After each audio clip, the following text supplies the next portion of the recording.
जय हिंद किसान साथियों, नमस्कार। मैं आपका स्वागत करता हूं आज की इस नई वीडियो में। किसान भाइयों, आज की वीडियो में हम बात करने वाले हैं सितंबर महीने में मूली की फसल को हम किस तरीके से लगानी चाहिए और किस तरीके से अगर लगाते हैं तो प्रोडक्शन में वृद्धि ज़्यादा देखने को कैसे मिल सकती है।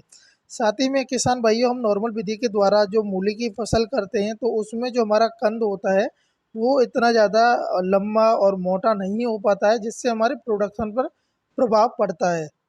और साथ ही में किसान भाइयों, मैं आज की इस वीडियो से माध्यम से आपको अनुकूल समय, उपयुक्त मिट्टी और खेत की तैयारी किस तरीके से कर सकते हैं, साथ ही भी बुवाई किस तरीके से करनी चाहिए, प्रति एकड़ में आपको बेसल डोज यानी कि जो रासायनिक खादों की जो आवश्यकता पड़ती है वो कितनी, और प्रति एकड़ में जो आपको बीज की जो आवश्यकता पड़ेगी वो कितनी पड़ती है। साथ ही में बीज को उपचारित कैसे करना है, खरपतवार पर नियंत्रण कैसे कर सकते हैं, और मूली की फसल में कितने दिनों के अंतराल में हमें सिंचाई करनी चाहिए, और साथ ही में किसान भाइयों, मूली की फसल में कौन कौन से रोग ज़्यादा लगने की संभावना बनी रहती है। सबसे पहले किसान भाइयों, मैं आपसे निवेदन करना चाहूँगा, अगर हमारी पहली बार आप इस वीडियो को देख रहे हैं या फिर हमारे चैनल पर पहली बार आप आए तो किसान भाइयों, चैनल को सब्सक्राइब कर लें और घंटी वाले बटन को ज़रूर दबा दें, जिससे कि वीडियो के नोटिफिकेशन आपको कंटिन्यू मिल जाएंगे। जैसे कि किसान भाइयों, अगर हम सितंबर महीने के स्टार्टिंग में या सितंबर महीने के मध्य में अगर मूली की फसल को बुवाई करते हैं तो किसान भाइयों, जो तापमान की बात करें, मिनिमम जो तापमान की आवश्यकता पड़ती है 15 डिग्री सेंटीग्रेड होना चाहिए, और मैक्सिमम की बात करें 30 डिग्री सेंटीग्रेड तक चल जाता है। साथ ही में किसान भाइयों, उपयुक्त मिट्टी की बात करें तो वैसे तो हम मूली की फसल को सभी प्रकार की मिट्टी में कर सकते हैं, लेकिन किसान भाइयों, अच्छा उत्पादन लेना है तो उसके लिए हमें दोमट मिट्टी की आवश्यकता पड़ती है। खेत की तैयारी किसान भाइयों किस तरीके से करनी चाहिए?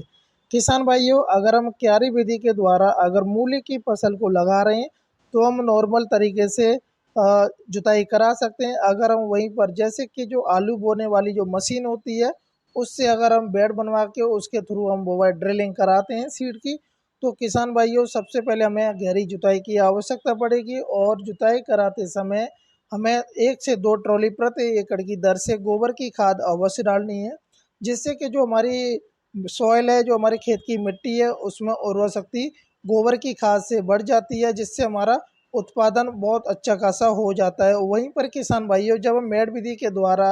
मूली की फसल को लगाते हैं, जो हमारा कंद होता है काफ़ी लंबा और मोटा हो जाता है। नॉर्मल विधि के द्वारा काफ़ी मुकाबले अच्छा होता है बेड विधि के द्वारा, या फिर आप मेड़ विधि के द्वारा मूली की फसल को आप लगा सकते हैं।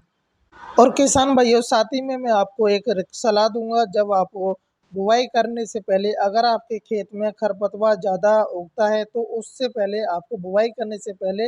आपको पेंडामेथिलिन का स्प्रे कर देना है, जिससे कि आप खरपतवार पर नियंत्रण आप जल्दी से पा सकते हैं। साथ ही में किसान भाइयों, बुवाई से पहले हमें जो रासायनिक खादों की जो आवश्यकता पड़ती है वो कौन कौन सी पड़ती है, कम से कम किसान भाइयों 80 किलोग्राम हमें सिंगल सुपर फास्फेट डालनी चाहिए जुताई कराते समय। वहीं पर 50 किलोग्राम हम डीएपी ले सकते हैं, और 20 से 25 किलोग्राम पोटास की आवश्यकता पड़ती है। अगर किसान भाइयों, आपके सॉइल का जो एल्कलाइन या पीएच मान अगर ज़्यादा है तो उस कंडीशन में आपको जिप्सम यूज करने की आवश्यकता पड़ेगी, जो कि जिप्सम आपको काफ़ी सस्ते रेट में मिल जाता है मार्केट में। और किसान भाइयों, जैसे कि अगर हमारी जो मिट्टी है उसका चेकअप हम कम पैसों में चेकअप मिट्टी का करा सकते हैं, पीएच मान निकलवा सकते हैं। अगर हमारा सॉइल का पीएच मान अच्छा है तो उसमें ऑटोमेटेडली जो आपका उत्पादन है अच्छा खासा निकल सकता है। किसान भाइयों, बात कर लेते हैं प्रति एकड़ जो हमें बीज की जो आवश्यकता पड़ती है। अगर हम नया बीज बोते हैं तो 10 किलोग्राम प्रति एकड़ की दर से आप आवश्यकता पड़ेगी आपको बीज की। वहीं पर सीड को ट्रीट यानी कि जो उपचारित करना है, 1 किलोग्राम सीड को 2 ग्राम कार्बनडिजिम लेना है, या फिर इंसेक्टिसाइड से आप ट्रीट कर सकते हैं। क्लोरोफोस आता है, उसे 1 किलोग्राम बीज में 1 ग्राम क्लोरोफोस का घोल बना करके बीज को उपचारित कर सकते हैं।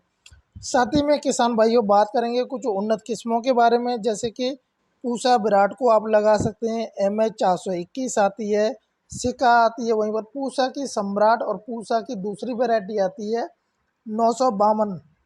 एक, जो कि किसान भाइयों, साथ ही में बात करेंगे जैसे कि अगर हमारी फसल में बुआई करने के बाद में अगर हमारा जो बीज है अंकुर होकर निकल आया है उस कंडीशन में अगर हमारे खेत में जैसे कि रासायन की खादों की जो आवश्यकता पड़ती है, आप यूरिया डाल सकते हैं, या फिर उससे पहले जैसे कि खरपतवार दिख रहा है तो उसमें आपको कुछ रासायनिक दवा का स्प्रे कर सकते हैं, जो कि आप खरपतवार पर निजात पा सकते हैं। या फिर आप निराई गुड़ाई के द्वारा भी खरपतवार को निकाल सकते हैं किसान भाइयों। वो आपके ऊपर डिपेंड करता है किस तरीके से रासायनिक खाद को आप निकालना चाहते हैं। साथ ही में किसान भाइयों बात करें मूली की फसल में जो रोग आते हैं, जैसे कि येलो मोज़ेक रोग होता है, जो कि वाइट जो मक्खी होती है उसके द्वारा फैल जाता है। अगर एक पेड़ पे अगर पौधा है जो मूली का, उस पर अगर बैठ गई है एक सफ़ेद मक्खी, तो उसके बाद में 1 से 2 पे करेगी, 2 से बढ़ता जाएगा मल्टीपल,